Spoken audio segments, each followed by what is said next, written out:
this is Anya Hockenberry. This is my book talk for teaching reading in the content area. And the book that I have chosen is Uncle Jed's Barbershop by Marguerite King Mitchell. This book is written about life during the Great Depression and how African Americans specifically still had the same dreams, hopes, ambitions, and struggles as other people, but they had a whole lot more setbacks, especially as the recession started coming.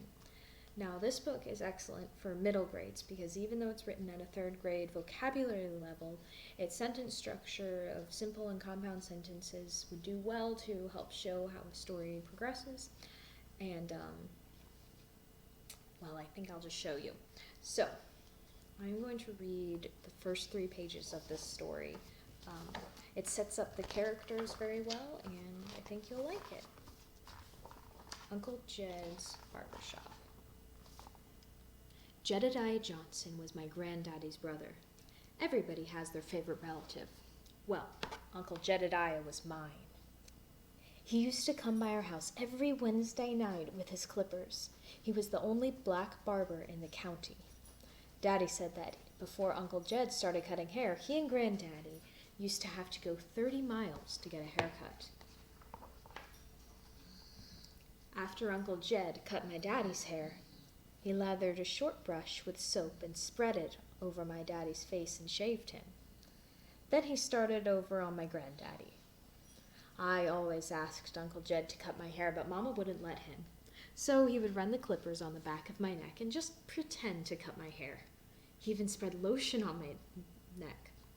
I would smell wonderful all day. When he was about done, he would pick me up and sit me in his lap and tell me all about the barbershop he was going to open one day and about all the fancy equipment that would be in it. The sinks would be so shiny they sparkled. The floor so clean you could see yourself. He was going to have 4 barber chairs, and outside was going to be a big, tall, red and white barber pole. He told me he was saving up for it.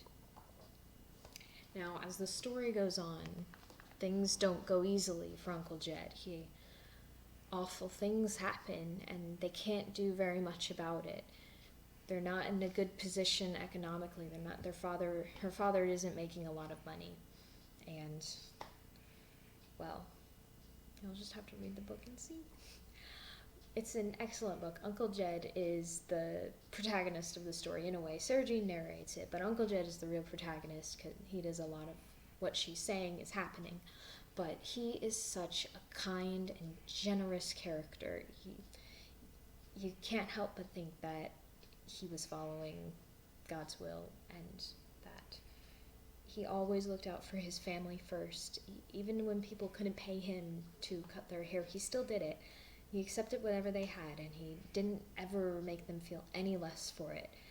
It's an excellent story in that regard. It's one way to just share the love of Christ through a character that someone else wrote that they might not even know that's what they were doing, but it's a fantastic book. I hope you go and read it. It's available at the Lakeland Public Library as well as on Amazon and all the other places. Mitchell has other books that look at this time period as well as what racial tensions looked like and what life was really like for people, because we can tell children, yes, there were racial differences and some are still in place today, but when you read a story and you see that Sarah Jean was unconscious for hours in a hospital waiting room because they treated all of the white patients first, that it hits home quite differently. So this book is very excellent at showing us those differences from this perspective. So I hope you go and read it. It is a very enjoyable book. Thank you.